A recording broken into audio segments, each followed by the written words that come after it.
Hey y'all, this is TCA Gaming, and in this video we're going to go over some consignments, as well as a few things that I've bought, and then maybe what we will be potentially opening up in a live.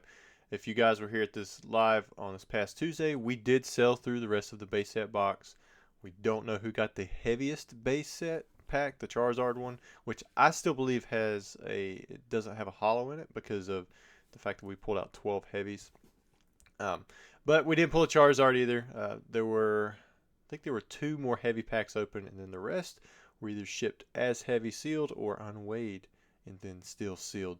But I think we did pull. It was a Zapdos and a Magneton, so a couple electric types. So a little anticlimactic, but sometimes that's how it goes too. All right, so let me get in here and show you guys some stuff.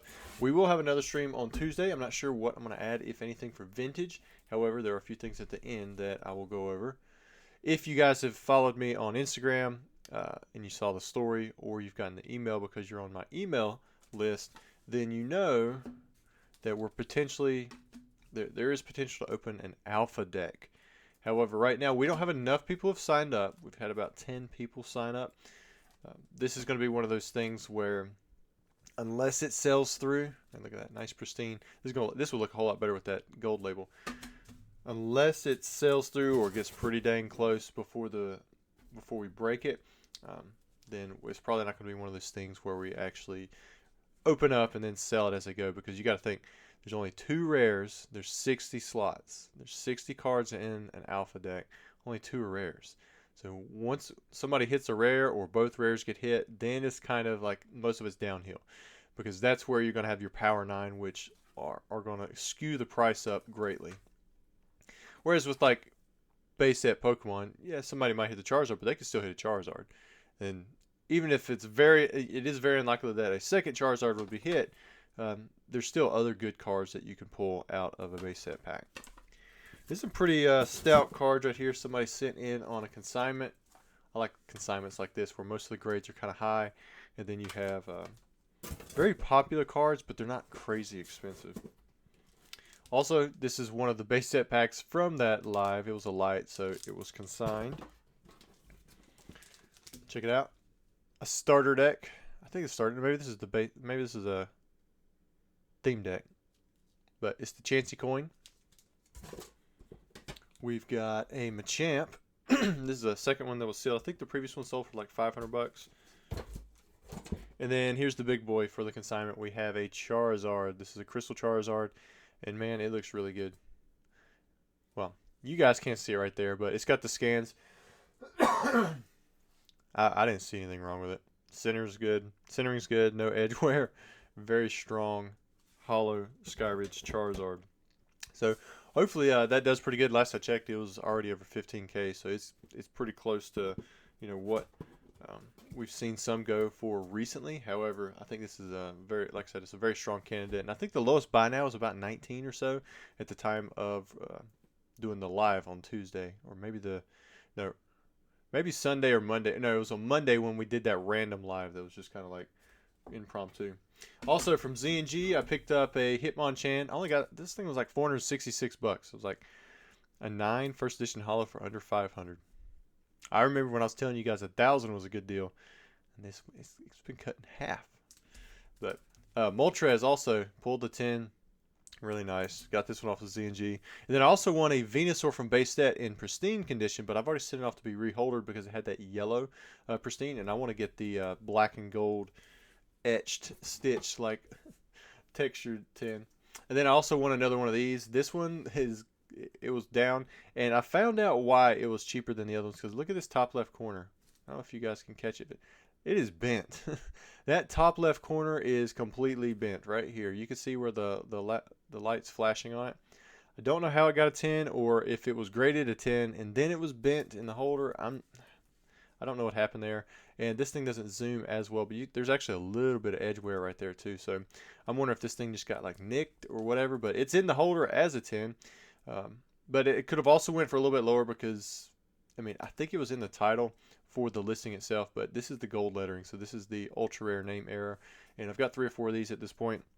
'Cause I really like it. I think for the price you can get it for, it's really not that bad. But the fact that this corner is just, I mean, it's obviously bent. It's not even like a little piece of it. It's the whole corner. I mean, it goes almost into the purple, so it goes off of the border.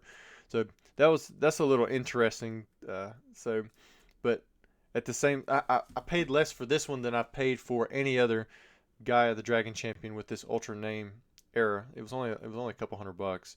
And in the past, I paid like 400 to sometimes a little bit more, but the last few I got around for 400, 430, somewhere in that range. Because I got one off of Ruxin, and I used what I paid for Ruxin was what I used the previous sale, which had been me, where I'd bought it off of eBay. So I think I bought the last three. Also, check this out.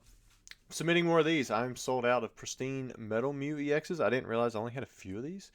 And even though I've submitted a lot of these in to be graded, so hopefully I'll get some more of these back in pristine 10. And then I submitted more of these because these cards have continued to do well.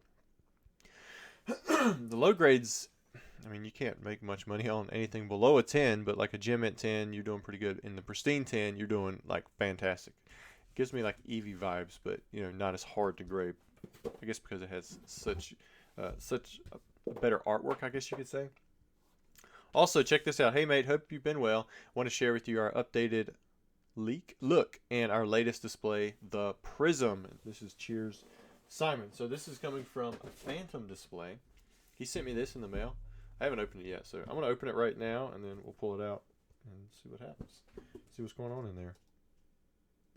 So if you guys don't know, Phantom Display, they make acrylic cases. Sometimes they do custom work as well. I don't know how much custom work he typically does, but he's the one who made my uncut sheet holders. They were pretty expensive, but his price was not that bad. He worked with me personally to get it done. The only person who's really ever been able to do that. So that was really cool. They freestanding. Didn't have to do injection molds or anything like that.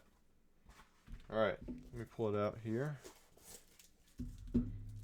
That nice little, I guess a cloth to wipe it down. Looks like a chocolate box, don't it? It's kind of a cool team bag. Ooh, we got some tapered corners here. Let's stick that Charizard in here and just see what it looks like. If I can find it. There we go. Oh, there we go. See, it pulls out the top, the magnets. Nice slim fit. Man, that just looks really nice. Like, it's nice and heavy, but it's not too thick. It's thick enough to make you get that extra feel. So we got plastic, or no, we have acrylic, plastic, and then we have the card. I wonder if it stands up on its own. Alright, stands up on its own. But you can see how thick it is there. Like, that's going to be some protection. Looks like it's thicker than the PSA graded card itself. And then easily to remove the top, doesn't distract from the overall look. So I think that's really nice. I like these corners that are cut off. Same thing with like the sides. It gives you almost like a jewel feel, like it's a diamond or something, or a crystal. Yeah, I guess more of a crystal, since diamond is. I typically relate that to a shape. But thank you, Simon. If you guys want to see some of his stuff, Phantom Display, you can probably Google it. I'm not sure if it's phantomdisplay.com or anything like that, but I know he's got an IG as well. And let's see if he's got his little head on here anywhere. I don't see his. Oh, I guess maybe that's it. Maybe that's the new one. It used to be like this little outline of a head. Got one over here.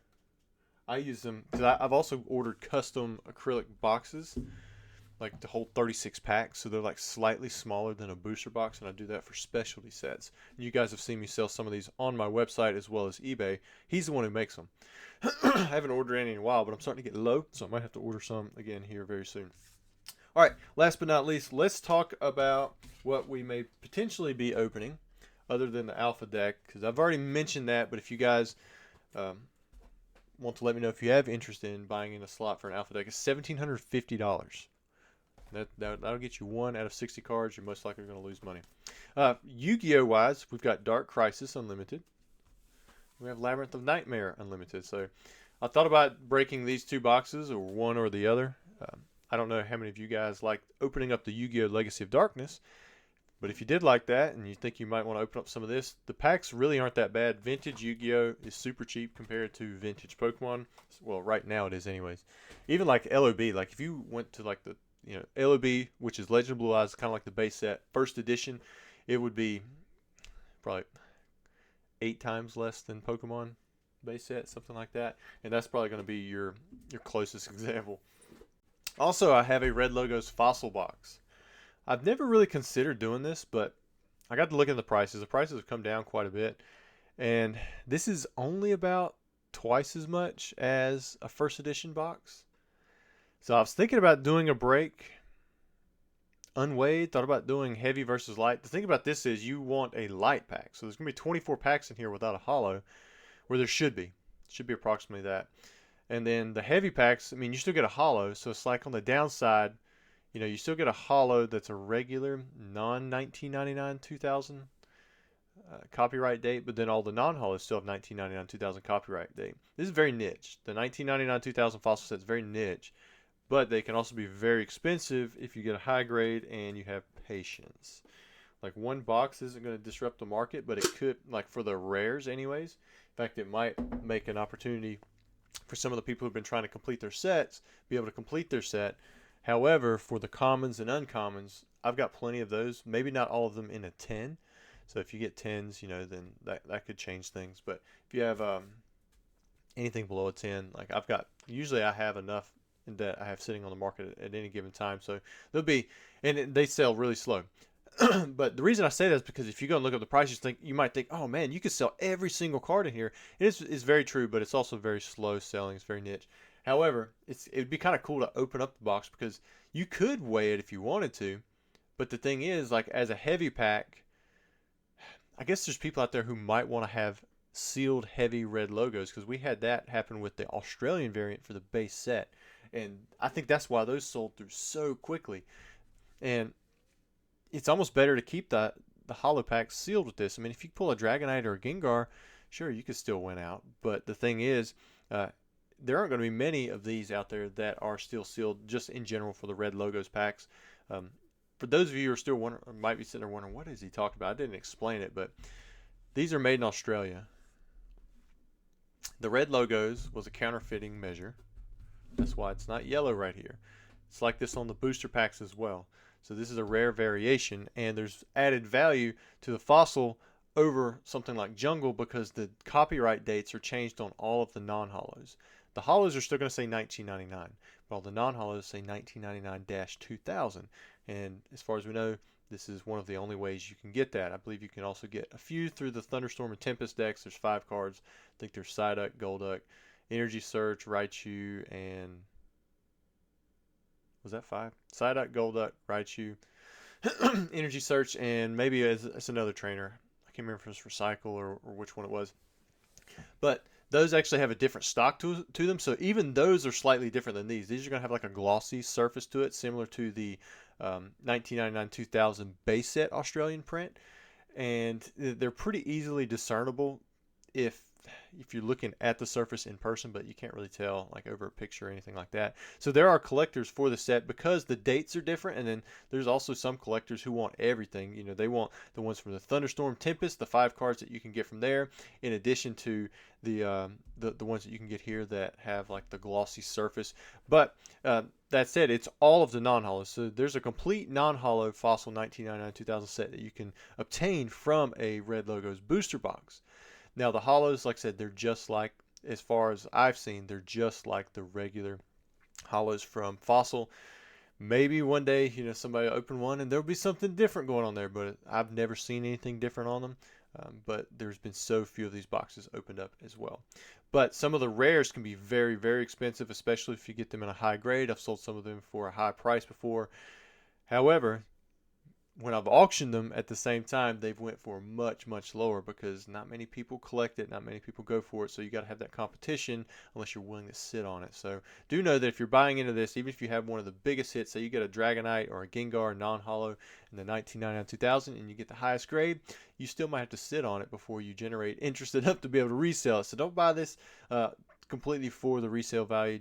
if you wanted to buy into it, it's just a new set that you could open up, and you could still potentially hit some cards inside of it. But like most all sealed product, especially vintage, once you open it, you're going to lose some value, and that's going to be for the majority of people who buy into a break like this. There may be a few winners, but it's not going to be everybody. All right, that said, I think the price I would probably set around $700. I'll have to check my numbers and look at it, because it might be a little bit less, might be a little bit more. I have to see like where the conversion and the fees come in, but it'd probably be in that range. At one point, I would have been at like $1,000, per pack, but the price of the box has come down. Hasn't shown much interest, from people. But like with the Australian box, as it gets down to a certain point, I think that it becomes more of an option to break it down and sell it to packs, because I think people would have interest at the pack price. And with these packs being fairly rare, I think it could be something you guys might like. So let me know down in the comments. Send me an email if you think you would have interest in something like that, whether it be the heavies, the lights, whatever. We might just do it straight unweighed. I don't know. It'd be kind of interesting to see, because you almost, like, if you get the hollow, you're doing good. If you don't get the hollow, you can still be doing pretty good. Really, the only bad hit, I guess, would be the Raichu, even though that there is a clear difference between the Raichu from the Tempest and the Red Logos Australian deck. It does bring down the price, because not many people care about that little bit of difference in the gloss, and you can get the 1999 2000 variation, another method which is going to make it a lot more common and a lot cheaper. But I'll stop ranting on that. I realize I drug out half the video just to talk about fossil red logos, but I want to do that just in case I have any viewers here who have never heard of this, or you've watched my channel and you've never seen me bring it up before. There's other places that have brought it up, but want to explain a little bit. And if you still have further questions, please feel free to reach out. I don't want any of this information to die off with the community, because people forget to talk about it. Hope you guys have a great weekend, and maybe I'll see you in the next live on Tuesday.